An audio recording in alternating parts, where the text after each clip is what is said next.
This is the Extra Point Podcast. KJ Wright zooms in here to the Extra Point Podcast to talk Fiesta Bowl and all things football. First of all, Merry Christmas, Happy New Year. Yes, sir. This Fiesta Bowl, you think it's going to ring in the new year for us with something fun, some good football to ring in the new year? Absolutely. I believe it's going to be a very, very exciting game. We look at both TCU and Michigan on paper. They're two pretty similar teams. Starting with these quarterbacks, I love Max Duggan, what he brings to the table. Literally put this team on his back to put them in this position to go to the playoffs. Then you go on the other side with J.J. McCarthy. Guy's been cool, calm, and collected. Guys seem to undefeated season, beat Ohio State, which was much needed. And so I like both these teams. I was looking at the defensive side of the ball.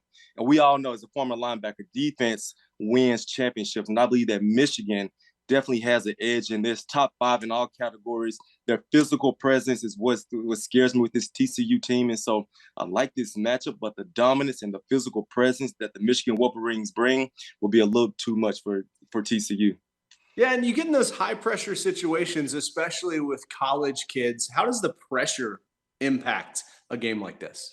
It's there. Anytime you're playing in these big-time games, national television, playoff implications, that pressure is there. Your ex-girlfriend's calling you, grandma calling you, get tickets. It's just so much stuff that comes into these situations. And so the good players find a way to handle all that stuff before we get there. If things are not handled by Monday, do not call my phone. And so I'm looking for these guys becoming pros early, blocking out all their noise and just honing in on their teammates, honing in on their opponents, and finding a way to block that distraction to get this win.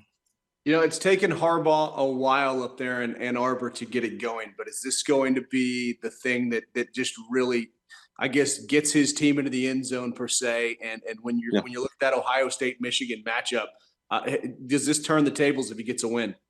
Absolutely. And when you look at Harbaugh, I faced him throughout my whole NFL career, and he's been that coach that has always gotten there. He's gone to that Super Bowl. He's gone to the playoffs, but he's just found a way to come up short.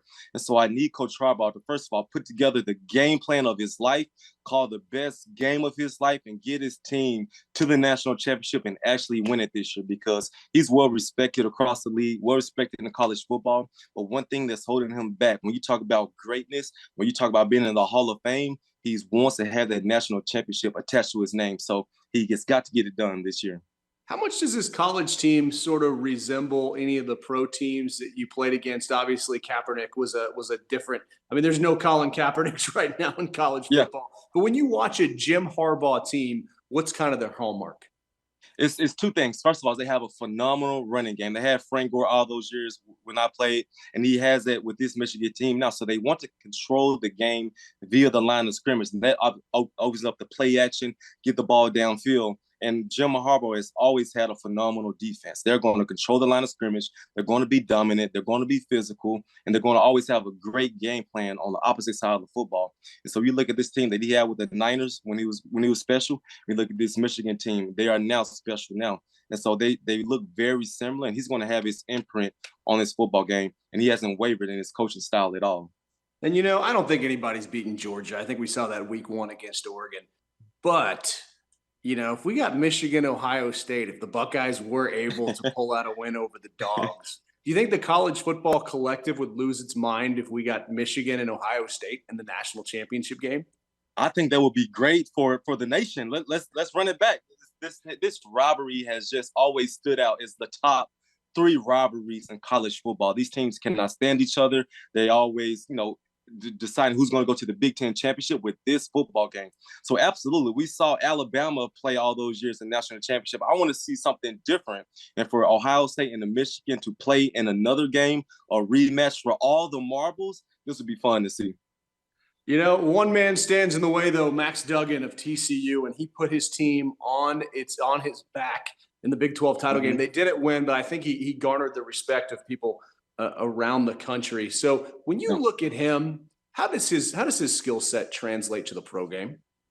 I like him. I really do. And what I love about him is, first of all, he has that it factor. Whenever you're scouting a quarterback, whenever GMs are looking at a guy, can this guy take our team and get us wins? When we're down, is he going to be the quarterback that can dig us out of a hole and find a way to win the ball game? And so when he does step into an NFL locker room, he's going to have that instant respect from his peers because they've seen him play. They've seen the performance they put up against Kansas State. And so they're going to love him. But I do believe that when you look at his physical traits, he's kind of limited. You want to see that nice zip on the ball when it comes to him, stretch the ball 60, 70 yards down the field for a deep ball. He can do that, but it's not the elite arm that you want to see out of a quarterback. And so doesn't have blazing speed. And so he will be drafted, but I do believe that it'll be a day 3 draft pick around the 6th or the 7th round. Well, and you know that worked out pretty well for a guy who's playing for the Tampa Bay Buccaneers who beat Absolutely. the Arizona Cardinals on Sunday night. Absolutely. You look at college football, the playoff expanding, and in some ways that makes those early season games not feel as much like playoff games, but it also gives us what we've been looking for in a while. How do you feel? What do you feel like that does for the health of college football to have the expansion? Yeah, when I first saw it, my instant reaction was, why are they capitalizing off of these guys? Why are they putting this many games on their amateur athletes?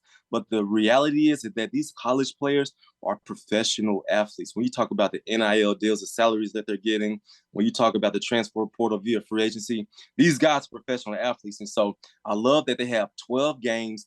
Each and every game matters, right? When you look at these teams, they lost 1 or 2 games, they're instantly out of it. But you can lose 2 games and still have a chance to be in the national championship race. And so I would hope that this evens the recruiting process. Like guys just won't go to the Alabamas. They won't just go to the Oregons. It'll spread out the talent because the players will understand like, hey, it's not just 4 teams. I can go to 12 teams and really have a shot to win this thing. And so I love it. I think it's going to be fun for college football, have some upsets in the playoffs. And so this is going to be pretty good. Yeah, and Mike Gundy was telling us this morning he thinks that college eligibility should go to 5 years now. You're really going to have to tweak this thing with all the NIL and the transfer portal because the coaches, they can't fill their rosters out. Going back to when you played, if transferring was an option, I mean, how many guys would have jumped into the portal in your opinion? Because we did have the transfer portal when I was there, but you had to sit out a year. And so it's just this new wave of just people want instant gratification. You know, I'm old school. We're going to come in. If there's a guy in front of me, I'm going to beat him out to get my job. I'm not just going to complain and cry to the coach, oh, you're not playing me. I'm just going to go to the team across town. And so I believe that guys now they're just taking too much advantage of it. Like, gosh, stick it out. Let's play some football. Let's work for what we want. And let's just commit to the program that we said we were going to commit to. And so I was never a fan when it first came out. And seeing how it's unfolding now, I'm still not a fan of it. Well, you would have had some NIL deals, right? Where could we have gotten you an NIL deal? Hey, I would have broke the bank on them. I signed me up with Cadillac, Gillette, to shave my bald head. So I wouldn't have had deals all over the place. And I would have took full advantage of that. You best believe it. Hey, that's America, baby. I totally agree. More NIL deals, the better. Finally, I mean, you got your Seahawks jersey behind you, your helmet, your football, and that's where you made your mark. And you came down here and tortured us for so many years with the Seahawks. So as you look at the Arizona Cardinals situation and playing against Kyler and Cliff and seeing what happened this year, was there any way to see this coming? I saw it coming when I saw Kyler Murray's contract, when I saw that they had to have their franchise quarterback that you pay millions and millions of dollars to have film study in his contract. I knew, something's not right over there with that organization. And so when I looked at Kyler Murray in particular, it was just a very hard season for him. You see him arguing with his coaches on the sideline, arguing with his teammates, and now he has this ACL injury. It's going to be really tough. And so I'm looking at the ownership. What's the plan for Cliff Kingsbury? Is he your guy going forward? Do you trust him to regain this locker room, to get the trust back of the guys? And so I do believe that he will be back next year, but next year he has got to get this team back to the playoffs. He has to make a real strong playoff push if he wants to have his job again after the 2023 season. Yeah, it's interesting you say that about him keeping his job because that's kind of the thought here as well. But after a season like this and the playoff game last year, that usually is a recipe for cleaning house. Now there was a firing today in Denver, and Russell Wilson will be getting a new coach, and he's a guy that you played with. And is that salvageable in Denver? You're talking about between Russ and Kyler, 2 guys making almost $250 million at the quarterback position. Yep. And when I watched Russell this season, I love the guy, but I did not recognize who that man was that's playing quarterback for the Broncos. His confidence just looked shattered. His going through his progressions, not even looking at his first read. I'm like, what is going on in Denver? And so I'm not a fan of firing coaches in their first year, but you could just look at Russell and Nathaniel Hackett. There was no chemistry between what Russell did good and the type of plays that Nathaniel Hackett was calling. And so it was just unfortunate to see the lack of game management, the lack of Russell just producing and putting the team on your back and just go give me some wins. 4 wins and win the month of December, close to January, is far from what Russell is capable of. And so I'm very interested to see who they bring in as a head coach, because their head coach has got to find an offensive coordinator that fits Russell Wilson's strengths.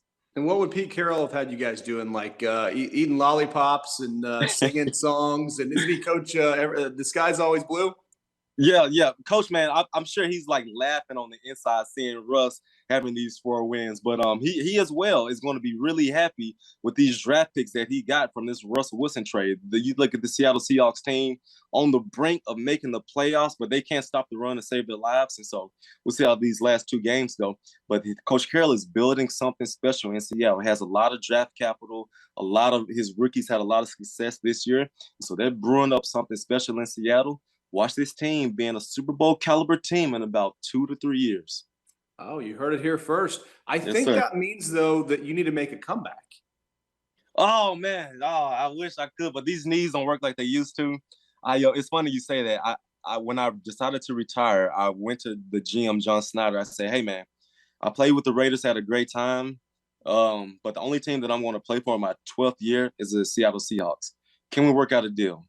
He said, KJ, I love you. I respect you, but it's just not happening. So I said, all right, man, if it's not happening here, let me sign my 1-day contract. And once I signed that contract, I vowed never to step foot on the football field again. So it's a wrap, man. Fun career, but these knees don't work like they used to. Well, here's to you getting back down there and broadcasting the game, or maybe joining us here on Arizona's Family, and we'll have this conversation in person. I would love it. The Extra Point Podcast is a production of 3TV, CBS5, and azfamily.com in Phoenix, Arizona.